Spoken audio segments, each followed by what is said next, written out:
Mesdames, Messieurs, bonjour. Bienvenue à la revue des grandes unes de ce mercredi 25 mars. Allons tout de suite en kiosque avec le quotidien Le Jour qui met en sa une Manu Dibango, 1933-2020, dans un fond noir sans aucune autre indication. Certainement, le quotidien Le Jour a dû réserver une édition spéciale à Manu Dibango.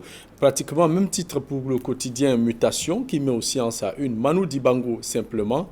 La photo de Manu Dibango avec son saxophone, son mythique saxophone qui ne le quitte jamais. Et juste en bas, on écrit Manu Dibango en petites lettres 1933-2020.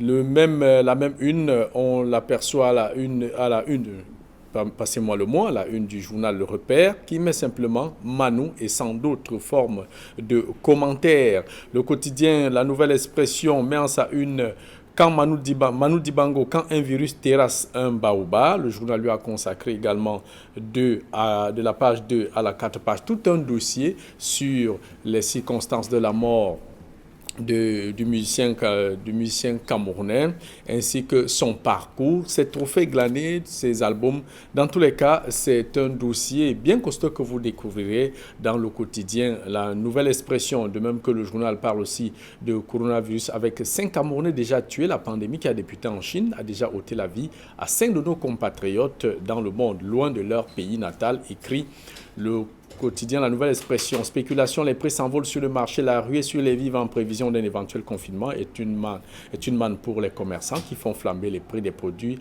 de première nécessité. Covid-19 en Afrique, des raisons de redouter une catastrophe. Le danger vient de ce que des pays africains manquent de matériel pour traiter les cas les plus sévères de cette pandémie. Et aussi à l'ouest, élection annulée. Si la Chambre administrative de la Cour suprême n'en décide pas autrement, les municipales seront reprises dans les mairies de Bafoussam 1er, Koutaba, Banja et Fumbote. Et peut-on lire dans le quotidien la nouvelle expression, le quotidien Le Messager met en sa une Manu Dibango, désormais éternel, musicien à la notoriété outre-Atlantique, artiste légendaire aux sonorités qui font danser la planète. Le monument du saxophone, a rendu l'âme hier en France, vaincu par le coronavirus. Hommage et témoignage au père du Soul Makossa. C'est sur pratiquement 3 pages du quotidien Le Messager.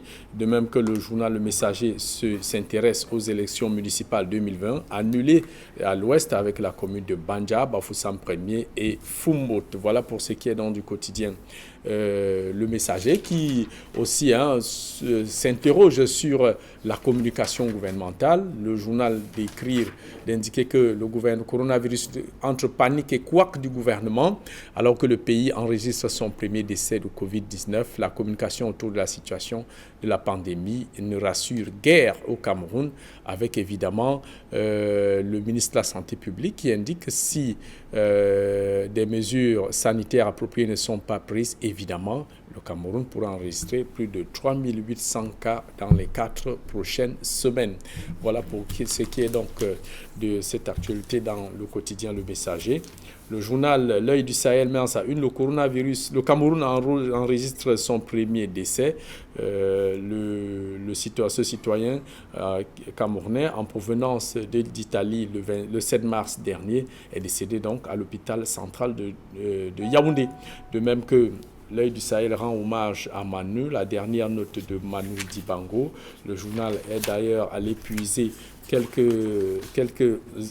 habitudes qui étaient bien la pratique de Manu Dibango, avec évidemment la dernière note de Manu Dibango, Ngingelaye Ouassé. On ne l'entendra plus. Il est décédé hier à Paris, et le journal indiquait que cette interpellation Ngingelaye Ouassé, cette interpellation intraduisible qui les met tant scandés et accompagnée parfois de son rire à la fois grave et unique, on ne l'entendra plus.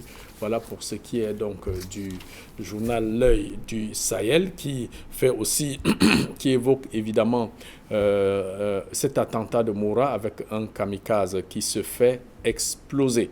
On poursuit dans cette revue de presse avec le journal Diapason qui met en sa une coronavirus, non au confinement total, et en haut de page, Manu Dibango, adieu l'artiste. Pour tout résumer, le journal Le Soir parle de coronavirus qui emporte Manu Dibango, vie et mort d'un grand patriarche de la musique. l'hommage d'Alain Belipi avec cette phrase fétiche où il dit à pouvoir rédiger cela, sa main a dû trembler pour simplement dire Manu Dibango, Manu est mort. Voilà pour ce qui est donc du journal Le Soir, le journal quotidien de l'économie met en sa une coronavirus, les bonnes initiatives qui viennent de l'Afrique de l'Ouest pour soutenir l'économie. La Banque centrale des États d'Afrique de l'Ouest, la BCAO et les pays de cette sous-région ont pris des mesures salutaires pour aider les entreprises, le système bancaire et faire face aux effets économiques et financiers enregistrés par la propagation du Covid-19. Du côté de la Banque des États de l'Afrique centrale, la BEAC, c'est encore un silence total. Voilà ce qu'on peut retenir du quotidien de l'économie. Le journal Émergence parle de coronavirus. Le ministre Santé projette 3800 cas dans 4 semaines. Et le coronavirus, comment l'administration fait face à cette pandémie qui se propage désormais au Cameroun. Et évidemment, avec en page nécrologie, Manu Dibango est mort. Le quotidien gouvernemental Cameroun Tribune, mesures de restriction contre le coronavirus. Le gouvernement hausse le ton, envisage la possibilité des sanctions sévères contre toute personne qui ne respecterait pas les mesures de restriction prescrites par le gouvernement. Et puis, on finit évidemment... Le journal Éco-Matin parle de coronavirus, la BEAC impuissante, la BCA en ordre de bataille. C'est d'ailleurs aussi la une du journal Le Quotidien de l'économie. Et pour finir, avec West Eco, disparition d'un homme trop puissant à Banjul. Et maintenant, le journal pose la question avec évidemment ce témoignage d'Évariste Faupoussi, ancien député SDF, le Photo Victor que nous avons battu et combattu. En tout cas, vous lirez ce témoignage et ce témoignage de l'ancien député SDF dans les colonnes du journal West Eco. Voilà pour ce qui est donc de la revue de presse de ce matin. Évidemment, place en plateau avec nos deux invités du mercredi. Le mercredi de Idriss Lissom et Casimir Désiré Tania. Casimir Désiré Tania, bonjour, bienvenue à la revue des grandes unes. Certainement que je vais vous demander, avec évidemment l'actualité qui vous a marqué, certainement la disparition du maire de Banjul. Vous ne savez pas si bien le dire, Jean-Paul. Bonjour Idriss, bonjour Jean-Paul, bonjour aux téléspectateurs. Et malgré la tristesse, je voudrais leur souhaiter la bienvenue au mercredi de Casimir et Idriss. Vous l'avez très bien dit, la chute de votre revue de presse en dit tout. C'est la disparition, au-delà du coronavirus, au-delà du coronavirus que tout le monde connaît, il y a la chute d'un baobab à Banjul, le mania des affaires, l'homme qui nous rend fiers, l'homme qui fait la fierté, qui faisait la fierté de tous les Banjul, parce que si les Banjul sont fiers de leur Banjul, c'est à 99% à cause de Photo Victor qui a transformé la une ville de petite Banjul, bourgade qui au départ n'était qu'un chef-lieu de district, en une grande métropole. Et vous savez, sa dernière sortie, c'était en janvier dernier, où il a rétrocédé l'hôtel de ville qu'il a construit sur fonds propres à plus de 4 milliards de francs CFA. Il a rétrocédé cela à l'État du Cameroun et c'était une très bonne vision parce qu'il imaginait un tout petit peu que s'il mourait et que cela n'avait pas été fait, immédiatement des guerres devaient s'en suivre, peut-être la famille devait chercher à récupérer, peut-être certains devaient croire que ça fait partie du patrimoine de l'homme d'affaires. Il faut d'ailleurs préciser que c'est pas la seule infrastructure qu'il a rétrocédé à l'État. Il a l'unité de Banjul. Je peux vous en citer comme cela. Il a rétrocédé la préfecture à l'État. Il a rétrocédé l'unité c'est pour cela qu'il a transformé la ville de Banjul en ville universitaire. Il a rétrocédé le stade qu'il a construit également sur fonds propres à l'État. Il y a beaucoup de choses comme ça. On ne citerait pas les routes, les écoles et autres. Donc, je voudrais ici humblement tirer ma révérence sur la dépouille de Photo Victor qui a été maire de Banjul. Et je l'avais dit qu'il sera maire à vie. Maintenant, comme le dit West Eco, et maintenant, comment ça va se passer? Je crois que... Là, d'ailleurs, tout le grand défi... dans tous les cas, c'était un grand homme et qu'il a suffisamment tracé le chemin à suivre après lui, même quand il ne sera plus. Joseph Idriss Lissom, bonjour et bienvenue à la revue des grandes unes, évidemment, avec l'actualité qui vous a marqué, je suppose, la disparition d'un baobab. Bonjour, évidemment Manu Dibango. Bonjour Jean-Paul, bonjour à Casimir, bonjour à tous les téléspectateurs. Alain Belibi l'a dit, Manu est mort pendant que le patriarche Fotso Victor est mort en ayant laissé son identité. Peut-être parce que lui, il était un homme politique. De l'autre côté, le patriarche de la musique, un baobab, est tombé. Mais est-ce que celui-là, avons-nous profité assez? L'avons-nous célébré comme cela se doit? Quand je lis ce matin le témoignage d'Alain Bilibi dans la nouvelle expression, dans le message. Tu dis, ma main tremble au moment d'écrire cette Non seulement sa main tremble, Jean-Paul, il faut lire la chute du patriarche Alain Bilibi aussi, qui est un journaliste de renom, chahuteur comme il sait l'être. Ce n'est certainement pas un hasard que l'un des tout derniers projets de Manu Dibango, la célébration de ses 60 ans de musique sur nos scènes de Yaoundé et Douala, se soit évanoui dans des querelles de clochers. Cela n'empêchera pas les larmes de crocodile de ruisseler à Douala et à Yaoundé. Sacré Alain Bilibi. C'est là qui me fait pleurer ce matin, triste pays où on ne reconnaît les icônes que souvent avec des larmes de crocodile. Merci Idriss Lissom, assez poignant. On peut même entrer dans l'actualité par cela. Oui, évidemment, on ne saurait sortir. Je voudrais argumenter un peu ce que Idriss venait de dire là. Vous allez voir que Manu Dibango n'aura pas droit aux obsèques dignes qu'on attend de lui, parce que mort dans les conditions que l'on connaît en France, le Cameroun tout entier aurait bien voulu que la présidence de la République a présenté ses condoléances à la famille. Oui, la présidence a déjà présenté les condoléances. Mais est-ce qu'on aura un monument de Manu Dibango au Cameroun? Pas du tout. Parce que vous posez la question de la relève. Oui, non, c'est pas la question, c'est la question des obsèques dignes. Du corps qui peut être rapatrié pour obtenir une inhumation et un hommage qui lui est dû. Et d'ailleurs, faire peut-être du lieu de son inhumation un lieu de pèlerinage où les jeunes pourront aller s'inspirer ou alors pourraient aller se recueillir de temps en temps. Malheureusement, mort dans les conditions que l'on connaît, avec le gros virus Covid-19, coronavirus, en France, il est dit que lorsqu'on décède dans ces conditions-là, on ne peut être inhumé que dans une fosse commune ou alors être incinéré. Ça, c'est les deux options. C'est ce matin que ça devrait justement être décidé.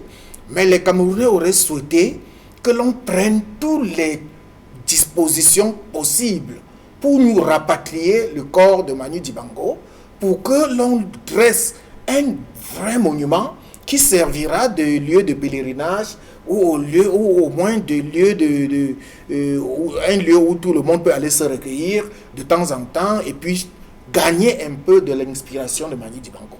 Mais tel risque de ne pas être le cas et ce sera bien dommage. Idriss? Oui, moi je dis qu'il ne faut sûrement pas désespérer du Cameroun, Jean-Paul Chouniat.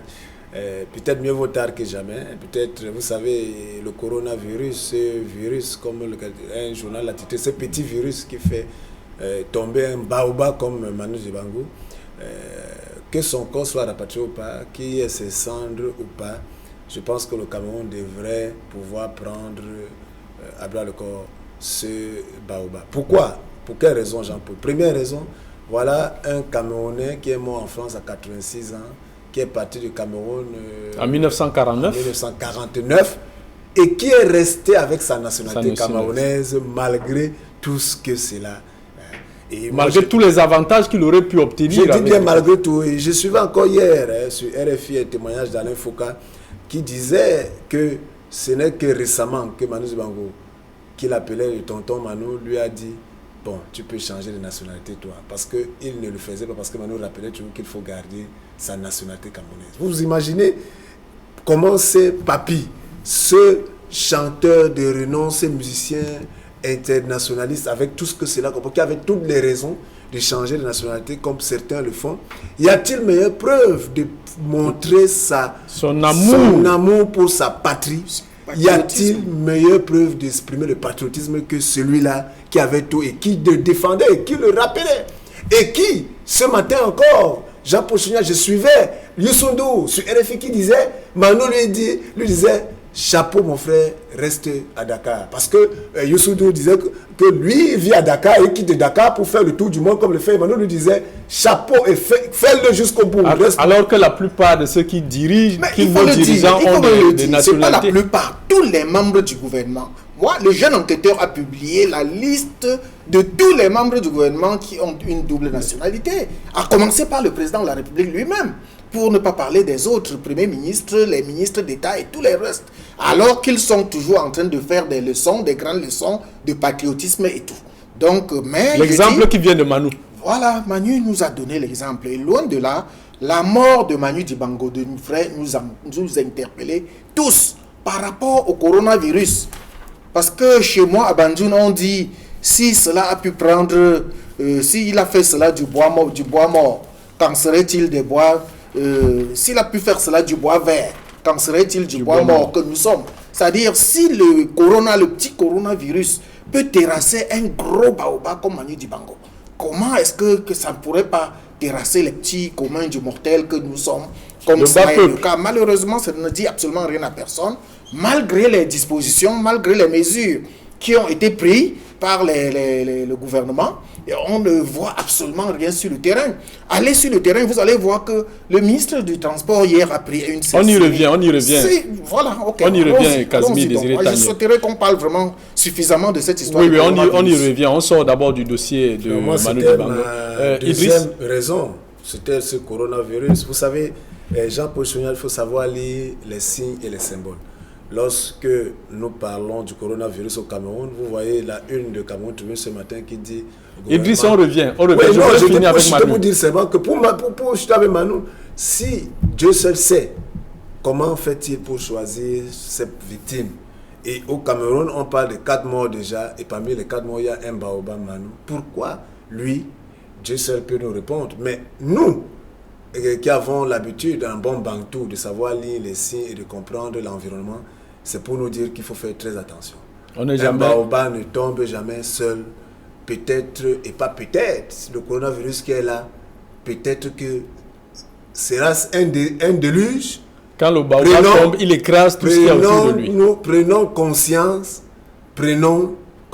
parce que je vous assure, il ne faudrait pas... il faudrait lire et prendre des dispositions pour ceux qui en doutent encore.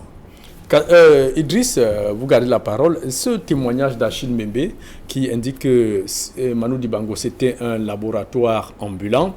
Le négropolitain vous dit adieu, tout le monde en parle et à juste titre, l'homme aux 1000 vies a choisi cet étrange moment pour s'éclipser, nous laissant à nous-mêmes, à nos turpitudes, à nos lâchetés, après nous avoir accompagnés pendant si longtemps. Qu'est-ce que cela vous inspire au regard de ce que vous venez de dire tout à l'heure? Mais cela m'inspire tout simplement que vous savez, ces personnes-là qui savent utiliser la langue de Molière et qui savent choisir les mots pour exprimer leurs ressentiments. Le parle, moi je me souviens encore hier, Angélique Kidjo qui disait, on lui dit un mot pour parler de Manu Dibango, elle dit 3 mots, humilité et je pense qu'elle a parlé de l'humilité et la disponibilité. C'est-à-dire, voilà, quelqu'un qui a, dans ses différentes vies, qu'on parle, le célèbre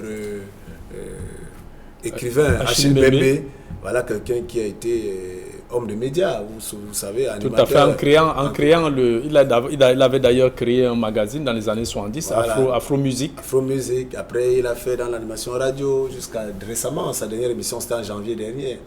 Non, le 15 mars dernier, je crois, avec des Brazza, et quelqu'un qui a écrit, qui écrivait, qui avait une forte culture, et Manu qui a coaché, aidé, qui a participé dans plusieurs projets musicaux dans les cadres, dans les différents continents.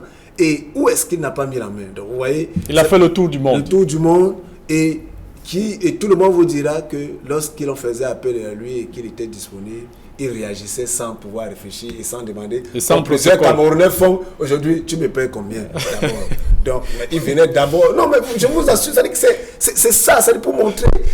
Vous savez que. Les leçons de vie qu'on doit retenir. Donc, Manu, ce Baba qui s'en va nous laisse des leçons de vie qu'il faut absolument que nous puissions en retenir quelque chose. Idriss l'artiste ne meurt jamais.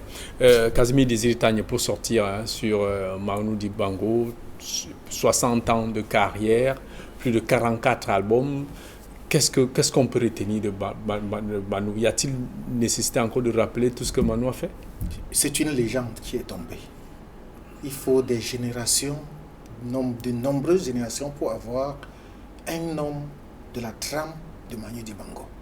Il était le meilleur ambassadeur du Cameroun, un peu partout. Ils ne sont pas nombreux. Au Cameroun, on peut avoir des ambassadeurs comme ça, comme Roger Mila, Manu Dibango, Samuel Eto'o, André-Marie Talla. Ils ne sont pas plus de 10.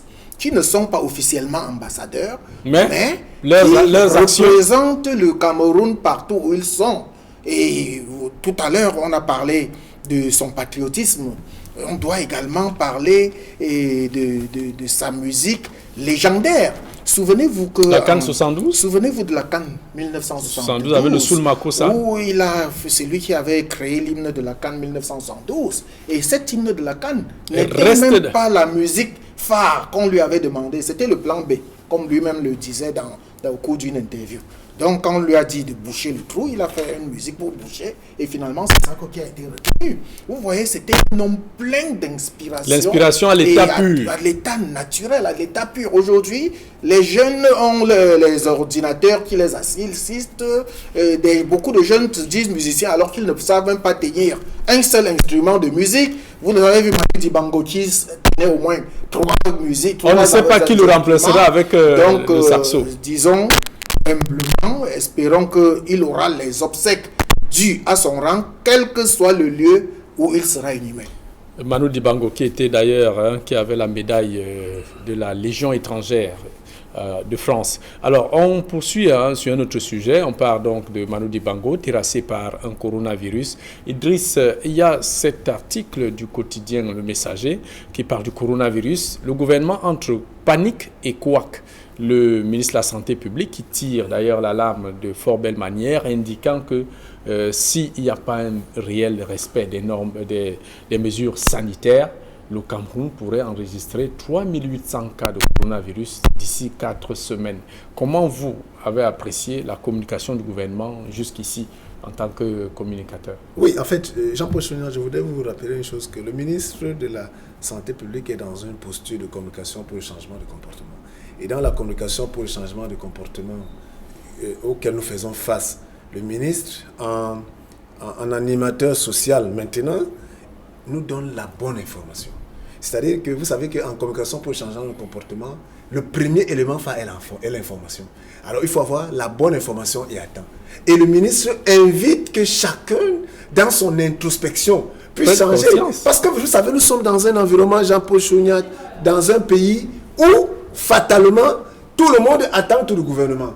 On attend que le gouvernement nous donne à manger. On attend que le gouvernement nous recrute. On attend que le gouvernement nous fasse des routes. On attend que le gouvernement balaye devant notre cour. On attend que le gouvernement ne vienne même, je vous assure. Et cette mentalité dans une situation de crise comme celle-ci, elle est là, visible, comme un miroir. Les gens attendent tout ça. C'est là que, fatalement, aujourd'hui, nous devons, chacun de nous, là où nous nous trouvons, nous prendre conscience. On dit 1 mètre, ça veut dire que vous n'avez pas de quoi manger, vous allez au marché. Mais vous n'avez pas le choix, Jean-Paul Chouniat. Vous traversez Ndokoti, traversez tout ça, vous voyez les embouteillages comme c'était au premier jour. Au marché, les gens qui vous bousculent, qui s'en foutent, qui font comme ça. Les gens ne veulent pas prendre du recul, même. C'est notre attitude. C'est-à-dire que, est-ce qu'il va falloir... Qui ne mesure pas le risque qu'il cause. Qu'on va prendre un fouet ou bien des matraques pour commencer à faire, pour que ces mêmes Camerounais qu'on va dire que le gouvernement est... Mais je vous assure que nous sommes dans une situation... Et le ministre de la Santé le fait bien. Il ne peut que le faire. Chacun devant ses responsabilités. Il ne peut que le faire. Et que chacun prenne ses responsabilités. Vraiment, laver les mains à la maison, à tout moment, toutes les 30 minutes. N'empêche pas. C'est nous qui devons le faire. Ça veut dire que, parce que vous pouvez même dire confinez, les gens peuvent même rester chez eux. Confinés, mais s'ils ne respectent pas ces mesures d'hygiène et que, si par malheur, ils ont le virus, ils vont contaminer toute la maison. Parce qu'ils ne pensent pas qu'il faille adopter un type de mesure. C'est ça qui est important. Donc je dis, en communication pour le changement de comportement, Jean-Paul Chouniat, sur le plan individuel, parce qu'aujourd'hui on ne peut que faire dans le counseling. C'est-à-dire que c'est des communications de personne à personne. Vous pouvez convaincre par là une personne. Il y a beaucoup de gens qui sont encore dans la perception que non, c'est des histoires des autres, c'est des trucs. Mais voilà le Baobab Manu, qui avait tous les moyens de se préserver de cette maladie, qui a succombé à ce petit virus. Ça veut dire que nous tous, chers amis, nous pouvons succomber. Et raison pour laquelle nous devons changer d'attitude. Changeons notre attitude. Même si, supposons même que ce virus est tout ce que vous croyez, mais changer d'attitude, ça ne vous enlèvera pas ce que vous ça êtes. Ne vous coûte rien. Rien du tout. Et vraiment, moi, je dis, et maintenant, le reste du gouvernement, c'est-à-dire si on enlève le ministère de la Santé et on prend le ministère de la Communication, quoi, comme le journal le dit, quoi, pourquoi? Parce qu'on ne peut pas voir en une situation de crise, Jean-Paul Sougnac, les médias, Equinox et toutes les autres chaînes de télé, les presse écrites de tout aujourd'hui, les gens prennent les mesures. Qu'est-ce que le gouvernement fait pour soutenir les médias qui sont en train d'abattre le travail en ces périodes? Parce que supposons que, comme on dit de ce qu'on fait le fait, tous les médias arrêtent. La CATV seule pourra s'en sortir, je dis non. Alors, c'est pour dire que il faut soutenir les médias. Moi, j'ai vu hier, il y a eu une conférence de presse ou bien un point de presse où on choisit les médias. Et qui a été mis de côté. 2, 3 personnes. Dans une situation où il faut que tous les médias soient mis en blanc. Hein? Mais regardez même d'abord les radios communautaires, jusque dans tous les villages, les radios privées, les chaînes de télé, mais tout le monde, on ne regarde pas. C'est la même chose dans les chaînes de communication où il y a certains médias qui prélèvent qu'aujourd'hui, au-delà des services publics, des hôpitaux publics, mettre aussi les hôpitaux privés à contribution, parce qu'on connaît qu'il y a certains hôpitaux privés qui ont des plateaux techniques meilleurs ou bien au même niveau que ceux du public. Comment ne pas les associer? C'est toute cette cacophonie qui font savoir que nous, on veut toujours marcher sur le cadavre, c'est-à-dire que s'enrichir sur le cadavre des gens. Va-t-on s'enrichir sur le cadavre le coronavirus va te permettre aux autres gens de s'enrichir encore sur le cadavre des Camerounais? Non. Si eux-mêmes s'en sortent. Si eux-mêmes... La précision valait la peine, Idriss. Casimir Désiré Tagnon, on constate quand même que dans la communication faite par le gouvernement, il y a quand même une tranche de la société qui est pratiquement oubliée. On ne voit pas sur les chaînes de télévision, que ce soit la télévision nationale, des interprètes pour les malentendants et tout ça. Est-ce que la gravité de cette situation ne permet pas qu'on associe, comme on le voit sur les autres chaînes étrangères? Est-ce que ce n'est pas un manquement? C'est de ça qu'il s'agit. C'est exactement ce qui devait se passer. Malheureusement, vous connaissez les habitudes du Cameroun. Quand bien même on a édicté les 13 mesures de la primature, comment est-ce qu'on doit les implémenter sur le terrain? La plus simple de toutes ces mesures, à savoir se laver les mains au savon.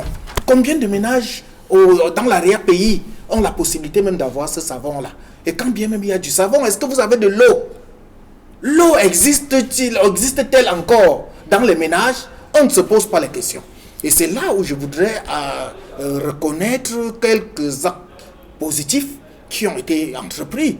C'est le cas du ministre Eyebe Aïssi, qui est allé dans son village créer un fonds de solidarité où lui-même, il a mis 10 millions de francs pour payer le savon. Parce que l'opération s'appelle un ménage, un savon. C'est-à-dire il faut que tous les ménages aient du savon. Deuxième acte positif, c'est le ministre Ngale Bibert qui a finalement, je dis bien finalement parce qu'on attendait cela depuis, qu'il prenne des dispositions pour qu'il n'y ait plus de surcharges sur les motos, dans les taxis, dans les cars de transport et autres. Malheureusement, est-ce que ça va être, est-ce que ça va avoir des effets, est-ce que ça va être respecté? Parce qu'immédiatement, il fallait que les policiers, les forces de l'ordre, dans les autres pays, je vais vous prendre un exemple d'un pays comme le Mali, qui n'a même pas encore enregistré un seul cas de coronavirus, mais qui a déjà décidé d'un confinement total pour ne pas, pour que les gens ne viennent pas d'ailleurs pour les contaminer. Il y a également le cas de la RDC, qui a décidé que Kinshasa, la capitale, doit être complètement confinée du reste du pays. C'est-à-dire on ne doit plus sortir des provinces ou des régions pour venir à Kinshasa ou alors partir de la capitale pour les autres régions parce que c'est le grand foyer du coronavirus. Il y a des pays comme cela qui ont pris des dispositions. Je vais vous prendre également l'exemple de Angela Merkel, la chancelière allemande. Qui s'est mise elle-même en confinement. Elle a été en contact avec les médecins qui sont en train de soigner le coronavirus et qui a décidé de se mettre en confinement pour ne pas contaminer. Au Burkina Faso, sur 29 ministres, 5 ou 6 sont déjà testés positifs du Covid-19. Au Cameroun, malheureusement, parce qu'on est président de l'Assemblée nationale, on peut débarquer et aller rapidement récupérer son siège, être en contact avec tous les autres. Et comment est-ce que le coronavirus ne peut pas prendre tout le monde? Quand bien même on a décidé de confiner certains passagers, il n'y a plus eu de... Il n'y a pas un suivi. Et je vais vous dire plus. Il y a un numéro vert qu'on a demandé d'appeler chaque fois qu'on est Le en 15 crise, 10. le 15-10. Malheureusement, lorsqu'on appelle ce numéro, personne n'est au bout du fil. Et quand il y a même une personne qui est au bout du fil, on vous raconte qu'on vous prendra en charge et plus jamais, vous n'avez plus rien. Donc voilà les couacs du Cameroun, voilà de quoi le Cameroun est capable. Et je dis ça, il faudrait qu'on prenne conscience avant qu'il soit trop tard. Parce que le gouvernement est en train d'annoncer que dans un mois, nous serons à 3800 cas. Ça c'est une prévision. Ça veut dire environ 1000 cas par semaine. Et là, ce sera la catastrophe. Casimir Désiré Tagne, je comprends votre pic de colère. Malheureusement, nous sommes arrivés au terme de cette édition de la Revue des Grandes Unes. Nous avons quand même évoqué des sujets d'actualité qui nécessitent... Il aurait bien voulu qu'on ait une nuit pour évoquer ces mairies qui sont annulées du côté de l'Ouest. Malheureusement. Merci à Idriss Lesson, merci à Casimir Désiré Tagne. Mesdames, Messieurs, restez scotchés sur les programmes d'Equinox Télévision et surtout respectez les règles d'hygiène pour éviter toute contraction, toute contamination du Covid-19. Restez des nôtres.